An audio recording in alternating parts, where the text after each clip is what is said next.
বোর্ডের একটা সাম বলেছে যে কোনো একটা স্কোয়ার আছে, তার পেরিমিটার 400 বলা আছে, আর ইনসাইড ভেতরে একটি রাস্তা আছে যা চওড়া হচ্ছে 3 মিটার।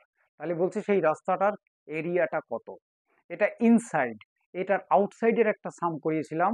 এবার ইনসাইড মানে ইনস্ক্রাইবে একটা ছিল, এবার ইনসাইড দিয়ে আমি করাচ্ছি। তার ফর্মুলা হচ্ছে গিয়ে, listen to me attentively, 2x L plus B minus 2x।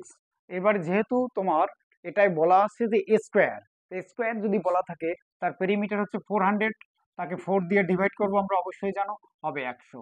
যেটা L equal to D, length আর ব্রেথ সমান এখানে, ওকে।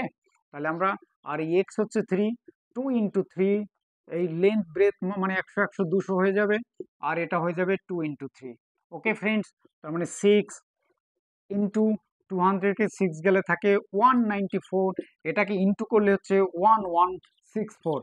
ওকে ফ্রেন্ডস, 1164 হচ্ছে এই সারাউন্ডিং, সরি